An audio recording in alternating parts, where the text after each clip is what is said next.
Gents का hormone ज्यादा बढ़ रहा है।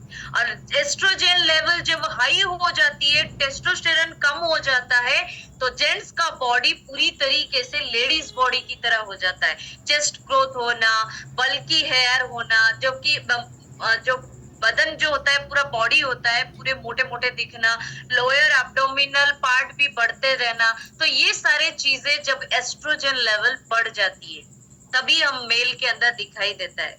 तो जब हम लोग न्यूट्रिशन की बात बोलेंगे, जब हमें न्यूट्रिशन ना कथा कहबा, तो invest in nutrition it's way cheaper than hospital bill. 100%। जब एक दिन में हम लोग 20,000, 25,000, 20 लाख, 25 लाख भी खर्चा कर लेते हैं, तो उससे कई बेटर है हम लोग न्यूट्रिशन के अंदर इन्वेस्टमेंट करेंगे तो हेल्दी रह सकते हैं। ये कोई माने नहीं माने, कोई एक्सेप्ट करे नहीं करे, इट्स 100% ट्रू है। इन्वेस्ट इन न्यूट्रिशन, ये चीपर देन हॉस्पिटल बिल से बहुत चीपर होता है। And thanks to herbal nutrition, global nutrition philosophy यही बोलता है 30% प्रोटीन, 30% फैट, 40% कार्ब्स हमको डेली चाहिए। एक लेडीज को चाहिए, एक जेंट्स को चाहिए नहीं। जेंट्स हमेशा हेल्दी रहना चाहिए और स्ट्रॉन्ग रहते हैं जेंट्स लोग ज्यादातर, लेडीज से बहुत स्ट्रॉन्ग रहते हैं क्योंकि फिजिकली बहुत काम करते हैं। लेडीज लोग भी करते हैं, नहीं करते बोल नहीं, लेडीज लोग के अंदर जो कैपेबिलिटी है, जेंट्स के अंदर जो कैपेबिलिटी है, अनकंपेरेबल। उनको लेके उनका कैपेबिलिटी बहुत ज्यादा है, लेडीज को लेके लेडीज का कैपेबिलिटी बहुत ज्यादा है। तो डेफिनेटली हम लोगों को हेल्दियर रहना है। उन लोगों के बॉडी में जो हार्मोन्स होती है, याद रखिए कोई भी हार्मोन्स इनबैलेंस नहीं होना चाहिए। चाहे जेंट्स हार्मोन हो, चाहे फीमेल हार्मोन हो, जेंट्स के अंदर लेडीज हार्मोन हो, लेडीज के अंदर जेंट्स हार्मोन हो, दोनों बैलेंस होना चाहिए। तो डेली न्यूट्रिशन हम लोग लेना चाहिए, ओमेगा 3 से लेके फ्रूट्स वेजिटेबल से लेके 28 ग्राम फाइबर से लेके 30% हमारे डेली कैलोरीज कंसिस्ट करता है प्रोटीन, जो कि लीन मसल्स मास को बनाने के लिए। तो ग्लोबल न्यूट्रिशन यही बोलते हैं 30% प्रोटीन, 30% फैट, 40% कार्ब्स हम लोग जब मेंटेन करते हैं, हेल्दी एक्टिव लाइफस्टाइल मेंटेन होता है, एक बैलेंस्ड न्यूट्रिशन जाती है, डेफिनेटली हमारे हार्मोन भी बैलेंस होता है, हार्मोनल सेंसिटिविटी नहीं बढ़ती है, राइट। तो गुड न्यूट्रिशन जब बॉडी को जाता है तो डेफिनेटली हम लोग को 15 ग्राम ऑफ प्रोटीन, जबकि सबको चाहिए। एक जेंट्स को अगर देखा जाए ज्यादातर ऑप्टिमा लेवल में, मेरा कंसेप्ट यही बोलता है ऑप्टिमा लेवल में चाहिए, आरडीए लेवल में नहीं। आरडीए लेवल होता है एक बच्चा 50% मार्क रखता है, ऑप्टिमा लेवल होता है एक बच्चा 90% एबव मार्क रखता है। तो एक जेंट्स को ऑप्टिमा लेवल में न्यूट्रिशन बहुत जरूरी होता है।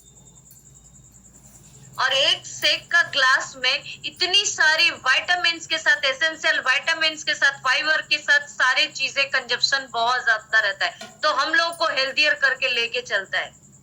तो न्यूट्रिशनल मील अगर हम लोग बोलेंगे तो मील रिप्लेसमेंट हमारे पास ऑलरेडी अवेलेबल है। Low in calorie, high in nutrition. तो हमेशा आइडियल प्लेट, हम लोग हमेशा बोले हैं आइडियल प्लेट भी कैसे मेंटेन करेंगे। तो थैंक्स टू हर्बल न्यूट्रिशन हम लोग को मदर फूड के साथ हम लोग को दिया गया फॉर्मूला 2, जो कि मल्टी विटामिन एंड मिनरल्स, जिसमें कोलाइन है, जो लेडीज हार्मोन हो कि जेंट्स हार्मोन हो, ये हार्मोन को सपोर्ट करता है, राइट। तो यहाँ पे आप लोग देख सकते हैं कोलाइन है, तो ये सारे चीजें कोलाइन लिखा गया है। अदर इंग्रेडिएंट्स में कोलाइन है, उसके साथ मैग्नीशियम है, सबसे क्रूशियल रोल निभाता है।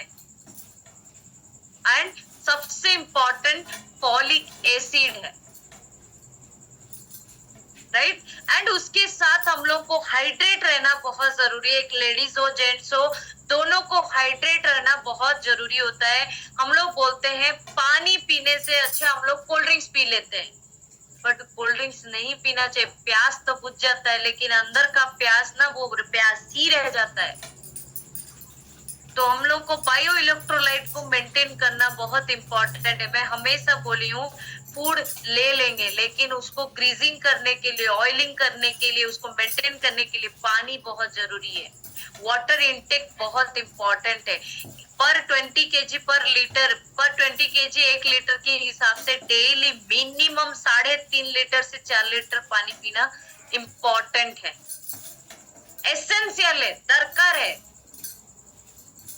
तो हम लोग को विटामिन सी से लेके सेल हेल्थ को हेल्थियर रखने के लिए हाइड्रेट है, जो कि नो शुगर, नो कलर, कोई भी कलर एडेड नहीं है, कोई भी शुगर एडेड नहीं है, कोई शुगरी वाला फूड नहीं है। हम लोग को मैग्नीशियम से लेके कैल्शियम से लेके सारे चीजें प्रोवाइड करता है।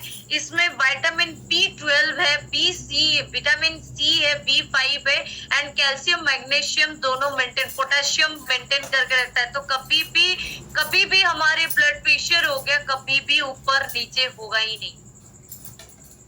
हम लोग तो जानते हैं ना, ब्लड प्रेशर जब लो हो जाता है कि हाई होता है, तो डॉक्टर पोटेशियम या फिर कैल्शियम या फिर मैग्नीशियम, ये सोडियम लेवल का मेंटेन करने के लिए ही तो देता है ना, पानी पीने के लिए,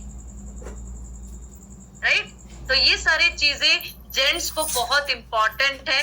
एंड लाइफ लाइन जो हार्ट और ब्रेन को बना हुआ रखता है, फैटी एसिड में हेल्थियर फैटी एसिड बनाता है, कोलेस्ट्रॉल लेवल को कभी भी इनबैलेंस करने नहीं देती है। कोलेस्ट्रॉल बोलने से हम लोग का good cholesterol, bad cholesterol, VLDL, जो ट्राइग्लिसराइड हम लोग बोलते हैं, ट्राइग्लिसराइड कभी भी इनबैलेंस नहीं होना चाहिए, कभी भी नहीं। उसमें खरोच आया 100% HDL LDL चेंज हो जाएगा।